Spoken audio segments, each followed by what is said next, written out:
বন্ধুরা, আজ বানাবো বিক্রমপুরের জনপ্রিয় রাজদোল্লা পিঠা। নামের মধ্যে একটা আলাদাই আমেজ রয়েছে, খেতেও কিন্তু দারুণ হয়, একদমই অন্যরকম, আর দেখতেও খুব সুন্দর হয়। তাহলে চলো কিভাবে রাজদোল্লা পিঠা তৈরি করতে হয় তোমাদের ভিডিওটা প্রথম থেকে শেষ পর্যন্ত দেখিয়ে দিই। আমার যে সমস্ত বন্ধুরা কোনো দিনও এই রাজদোল্লা পিঠা খাওনি, তারা অবশ্যই এই শীতে একবার বানিয়ে ফেলো। খুবই ভালো লাগে এবং বানাতে কিন্তু খুবই সহজ। তো চলো ভিডিওটা শুরু করছি।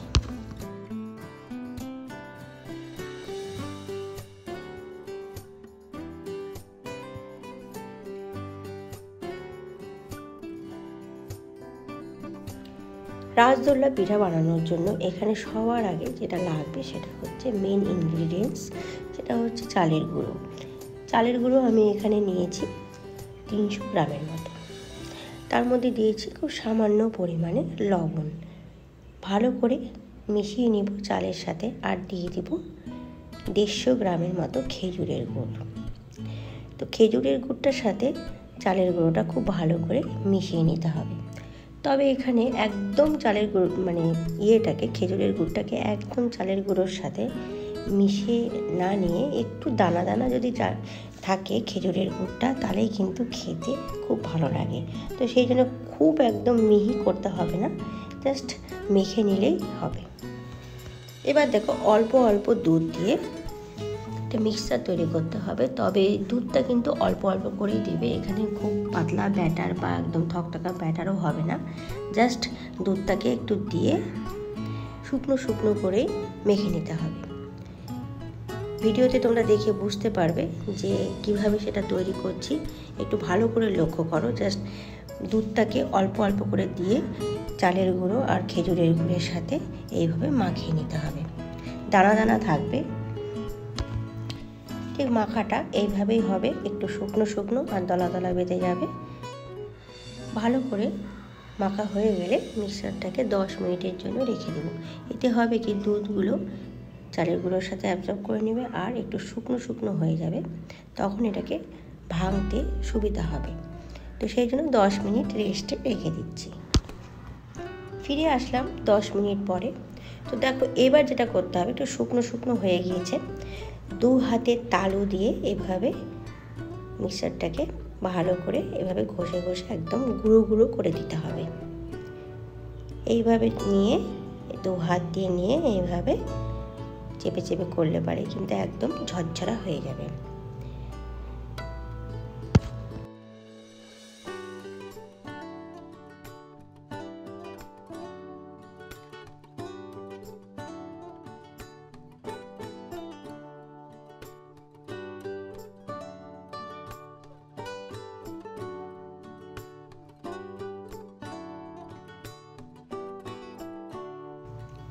আর কি করে বুঝবে যে একদম ঠিকঠাক হয়েছে? এইভাবে দলা করলে, একটু চেপে চেপে দলা করলে দলা হয়ে যাবে, আবার ভেঙেও যাবে।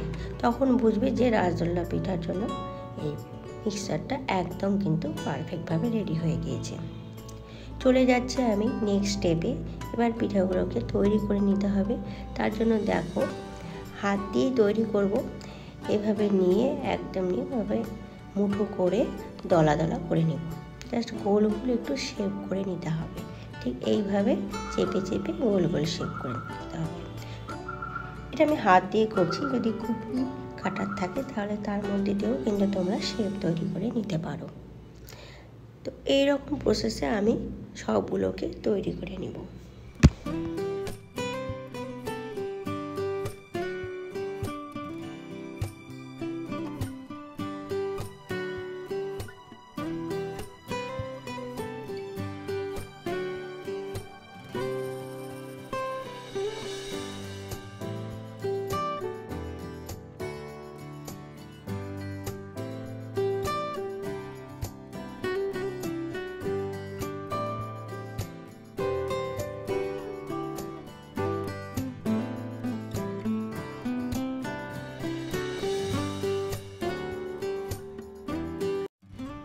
এবার ভাপানোর জন্য দেখো, একটু এরকম ছিদ্রযুক্ত একটা পাত্র নিয়েছি, তার মধ্যে দিয়ে দিব একটা কাপড়।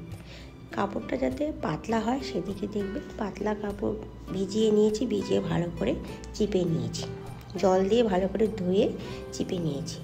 এবার তার উপরে এটাকে ভালো করে বসিয়ে দেব। এতে হবে কি, ভাপানোর সময় সরাসরি কিন্তু জলটা বা জলে যে ভাপটা বেরোবে সেটা পিঠার মধ্যে লাগবে না, তো পিঠেগুলো নষ্ট হবে না। তো সেই জন্য কাপড়টা কিন্তু অবশ্যই দিতেই হবে, ঠিক আছে? তো এইভাবে কাপড়টাকে দিয়ে ভালো করে দিয়ে দিচ্ছি। তার উপরে পিঠেগুলোকে সাজিয়ে দিব, একটার সাথে একটা গায়ে যেন না লেগে থাকে, একটু ফাঁকা ফাঁকা করে বসিয়ে দিতে হবে। সবগুলো বসানো হয়ে গিয়েছে, এবার এটাকে ভাপাতে হবে। এইভাবে কাপড়টাকে ভালো করে উপর দিকে সেট করে দিচ্ছি।